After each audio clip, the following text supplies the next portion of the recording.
Good morning, you are watching A News. I'm Bakhtiar Sanov and let's see the top stories.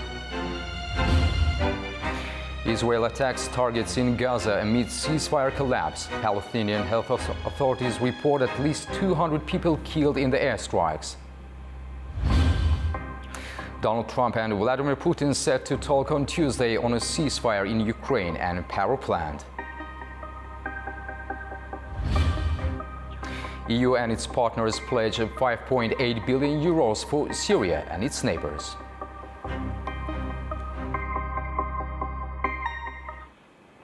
Israel says it has launched its most intense airstrikes on Gaza since January's ceasefire, carrying out at least 35 strikes overnight.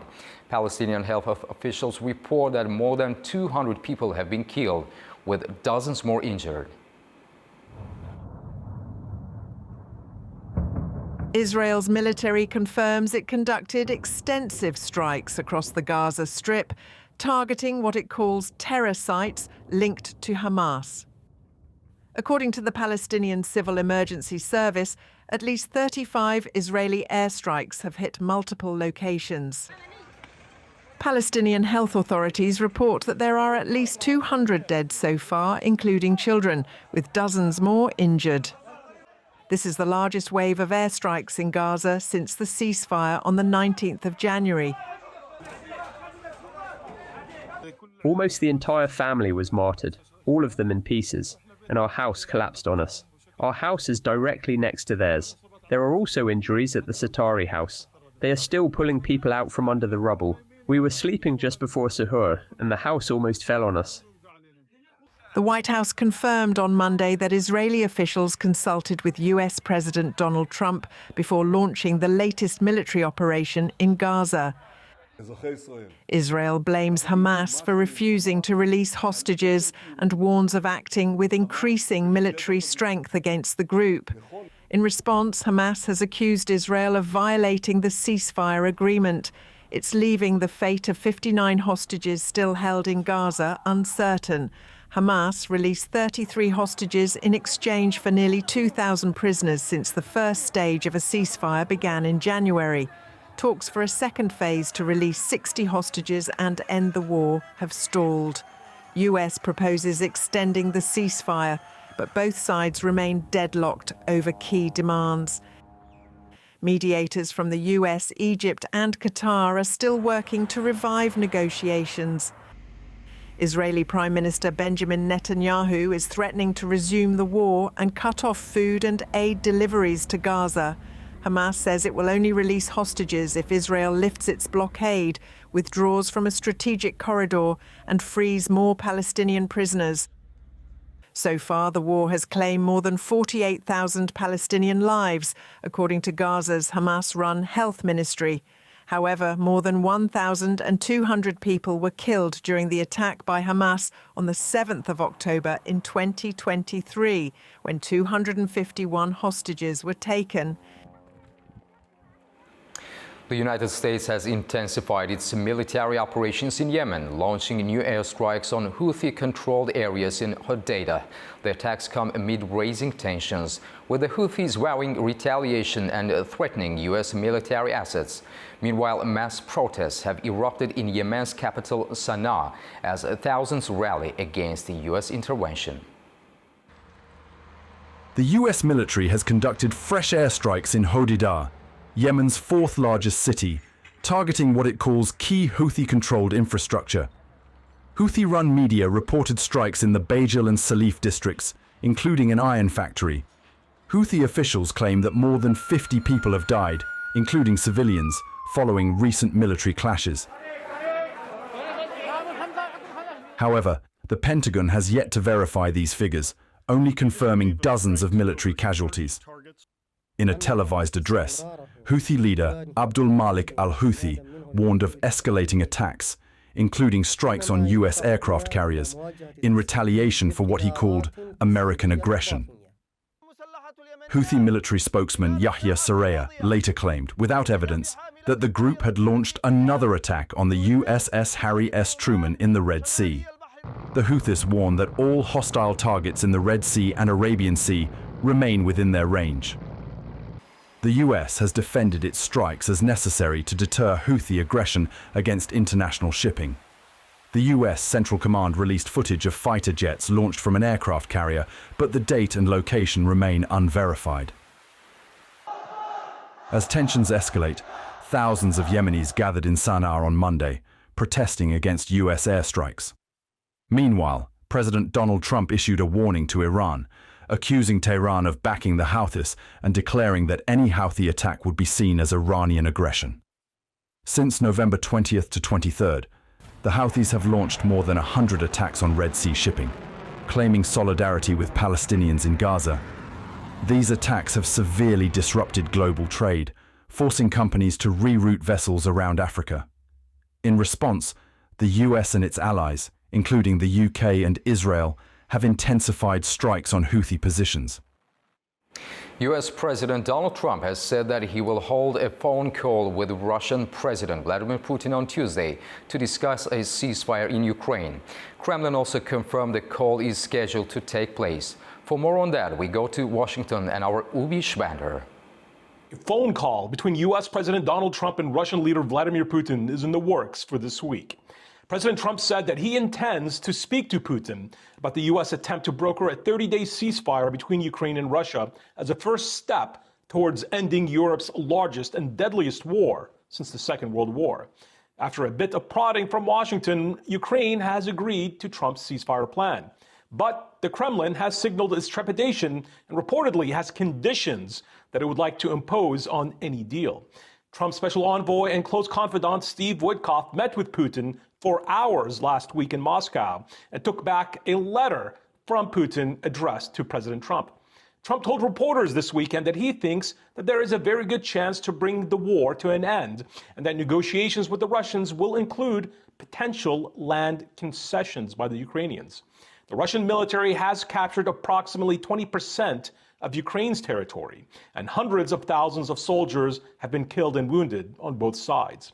Special Envoy Witkoff has said that the U.S. goal is to narrow the differences that remain between Kyiv and Moscow, and that President Trump is directly involved in pushing for a diplomatic solution to the conflict. Trump's national security advisor, Mike Waltz, recently said that the Trump administration is seeking, quote, a permanent peace with a European-led security for Ukraine. Ube Shabander, A News, Washington, D.C. U.S. President Donald Trump and Russian President Vladimir Putin will talk today about land power plants in Ukraine, the White House says. The two leaders will speak on Tuesday on the phone in a bid to reach an agreement towards peace.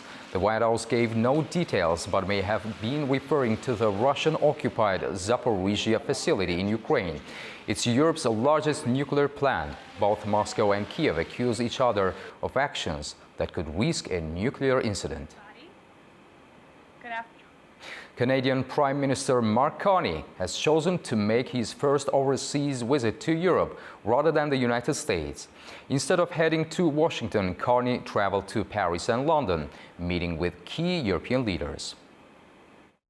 Canadian Prime Minister Mark Carney met with the leaders of Britain and France on Monday during his first overseas trip since taking office.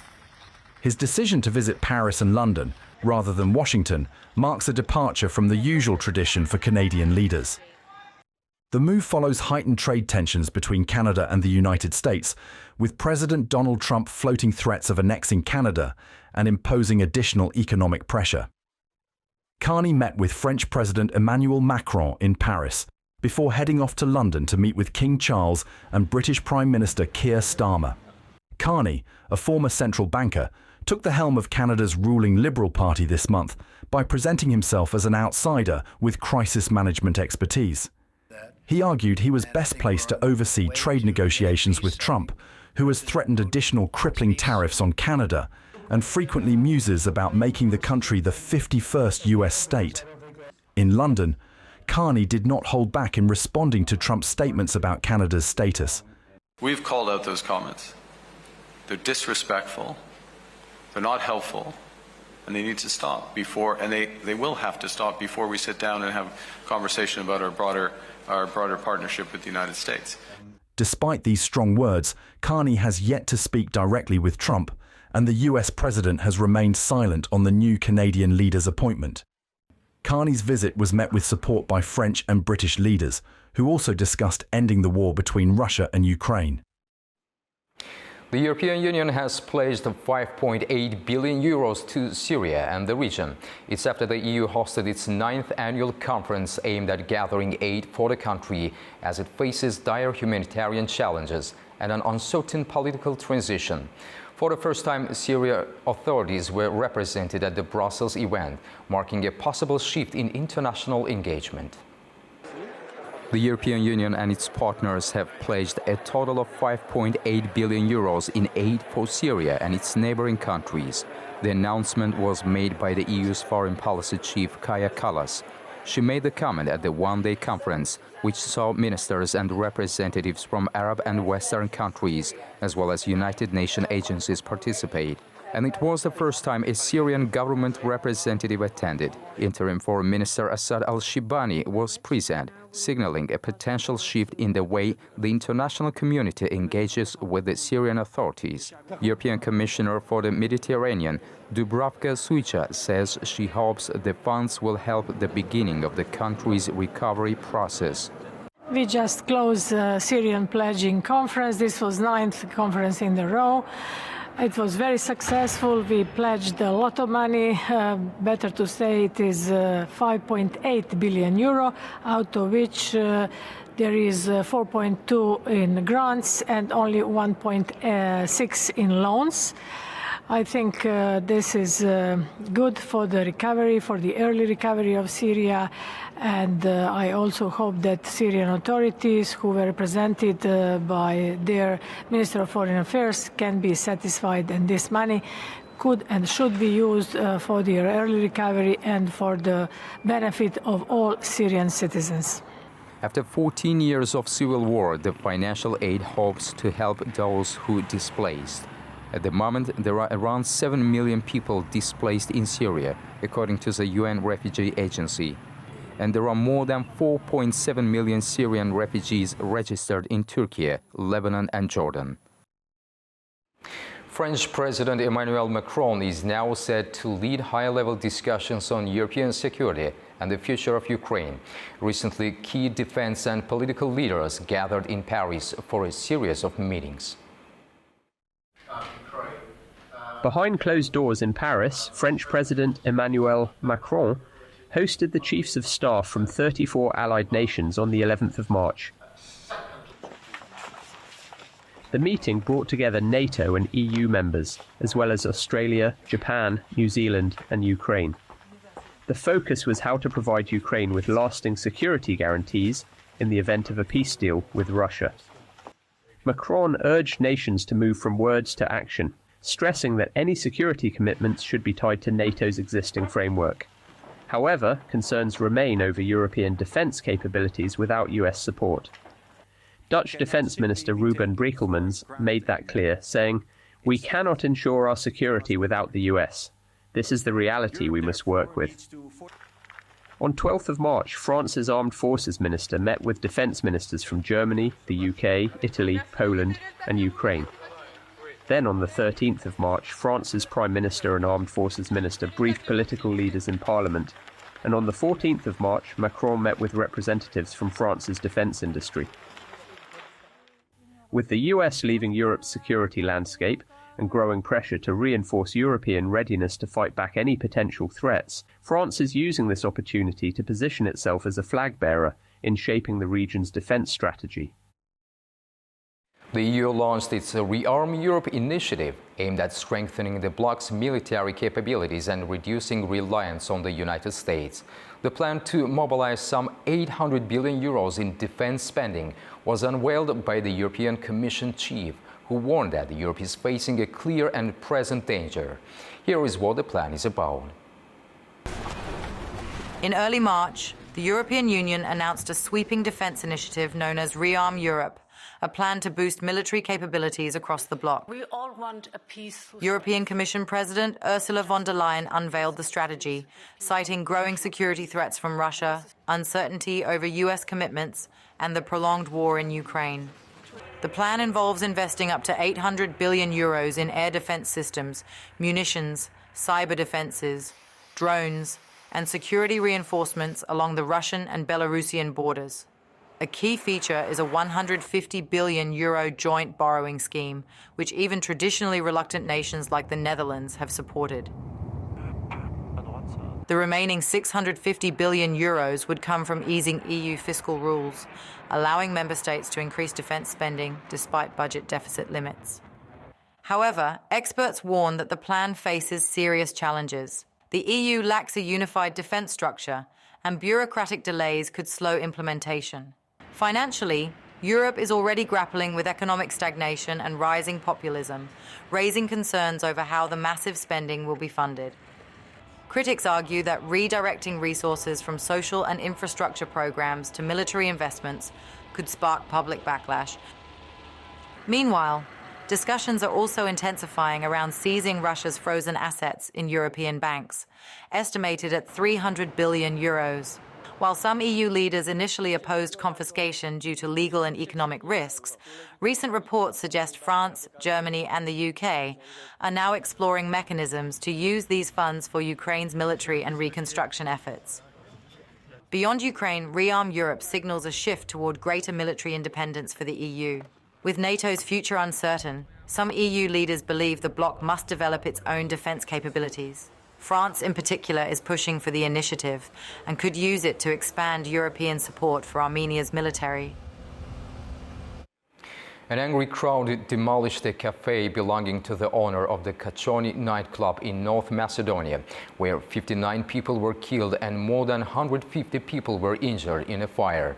After a vigil for the victims was held in Kachoni, a group of people came to the cafe and smashed its windows and inventory. Protesters called for an end to the corruption that they say was behind the country's worst tragedy in years. Mayor of the town has since resigned. Earlier officials said that the Pulse nightclub's license was illegally obtained and that the venue lacked fire extinguisher and emergency exits. More than 150 people were injured. Authorities have arrested about 20 people in connection with the fire, including government officials and nightclub's manager. The French government has been found guilty of negligence over the use of a banned pesticide in its Caribbean territories. The Paris Court of Appeal has upheld the ruling, confirming that authorities failed to prevent, assess or mitigate the impact of colchicine, a toxic chemical linked to serious health risks. In a landmark decision on March 11, 2025, the Paris Administrative Appeal Court upheld a ruling that found the French government guilty of negligence for permitting the use of the banned pesticide chlordecone in the Caribbean islands of Guadeloupe and Martinique. The case originated from a 2020 lawsuit filed by approximately 1,300 residents of these islands, each seeking €15,000 in damages for prolonged exposure to chlordecone since 1972. Despite its known dangers, chlordecone was legally marketed in France from 1981 until 1990. Notably, its application continued in Guadeloupe and Martinique until 1993 under a government exemption aimed at combating the banana weevil, a pest affecting banana plantations. The court criticised the French government for authorising the sale of chlordecone-based insecticides, allowing their prolonged use. This negligence has led to widespread contamination of soil, drinking water and marine areas in both islands. Health concerns are significant, with more than 90% of adults in these territories exposed to chlordecone. French officials have expressed concerns about potential links between chlordecone exposure and high rates of prostate cancer in these populations. Some studies have also suggested a possible association with premature births. The court's ruling mandates financial compensation for individuals who can demonstrate actual exposure and resulting anxiety. On Tuesday, compensation was awarded to 10 individuals who provided sufficient evidence, such as blood tests and, where necessary, soil analyses to establish actual exposure to pollution. This decision marks a significant step toward acknowledging and addressing the long-term health and environmental impacts of chlordecone use in these French Caribbean territories. The ruling has been met with a mix of relief and ongoing concern among residents and environmental advocates as efforts continue to mitigate the pesticide's enduring effects. At least 7 people have died after a plane crashed just off the Caribbean coast of Honduras on Monday night. 10 others have been pulled out of the wreckage. The accident happened just minutes after it took off from Roatan Island, about 1 meter from the island's coast on its way to the Honduran mainland. The Jetstream aircraft was carrying 14 passengers and 3 crew members.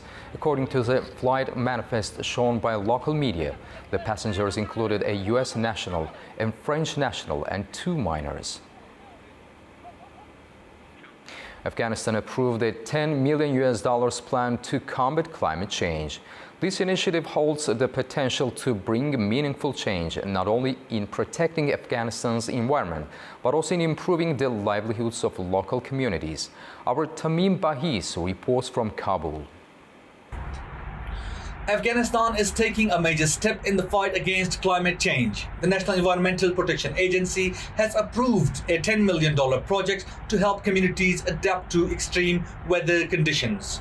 The initiative is funded by the Global Environment Facility, which includes $1 million from the UN Development Programme. Over the next 5 years, the project will be implemented in Badakhshan and Kunar, 2 provinces highly vulnerable to climate change. The focus is on building resilience and improving livelihoods. Key initiatives include climate-resilient farming and land restoration, afforestation and sustainable natural resource management, improved irrigation systems such as check dams and drip irrigation, expansion of grazing lands, and the introduction of drought-resistant crops. A NEPA representative called this initiative a crucial step in addressing climate change and conserving natural resources. Afghanistan is among the most vulnerable countries to climate change, ranking 4th in crisis risk and 8th in climate vulnerability. With 60% of the population dependent on rain-fed agriculture, unpredictable rainfall and droughts are worsening food insecurity and malnutrition. While challenges remain, this initiative offers hope. With the right support, Afghanistan can build a more resilient future for its people and the environment. This is Tamim Bahis in Kabul for A News. Big changes could be coming to tech giant Intel. The company's incoming CEO, Lip-Bu Tan, is reportedly considering a major shakeup in its chip manufacturing and artificial intelligence strategies.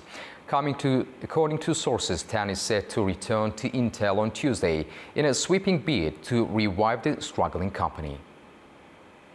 Intel's incoming CEO Lip-Bu Tan is reportedly considering significant changes to its chip manufacturing methods and artificial intelligence strategies. That's according to sources familiar with the matter. It comes ahead of his return to the company on Tuesday in a sweeping bid to revive the ailing tech giant. The new trajectory includes restructuring the company's approach to artificial intelligence, as well as staff cuts to address what Tan views as a slow-moving and bloated middle management layer. At a recent town hall meeting, sources say he emphasized the need for tough decisions to steer Intel back on course. Tan, the former CEO of chip design software firm Cadence, previously served on Intel's board before stepping down last August. Now he's stepping in at a crucial moment as the company struggles to regain its footing after years of missed opportunities. Intel has fallen behind key rivals like Nvidia and ARM in the AI chip market, and its failure to break into smartphone chips has left it lagging in an evolving industry. The company posted a staggering $19 billion loss last year, its first annual loss since 1986. A Peruvian fisherman who miraculously endured 95 days lost at sea in the Pacific Ocean has been rescued and reunited with his family. The 61-year-old survived by collecting rainwater and eating whatever he could find. Heavily dehydrated and in a critical condition, Maximo Napa Castro was rescued after surviving 95 days adrift in the Pacific Ocean. The 61-year-old fisherman first set out on what was supposed to be a routine 2-week fishing trip from the coastal town of Marcona in southern Peru on the 7th of December.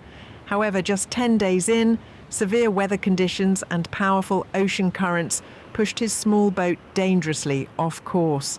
With no radio beacon on board, he drifted further into the open ocean, unable to call for help.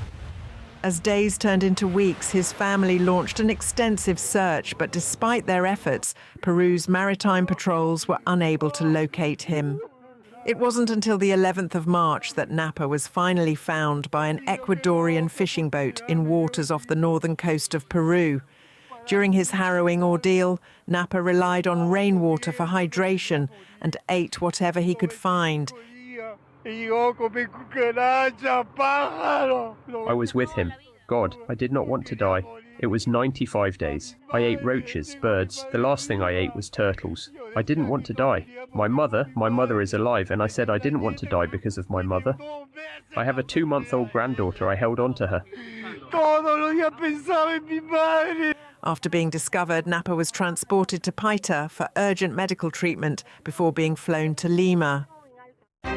That's all for now. Stay tuned for more updates and have a wonderful morning.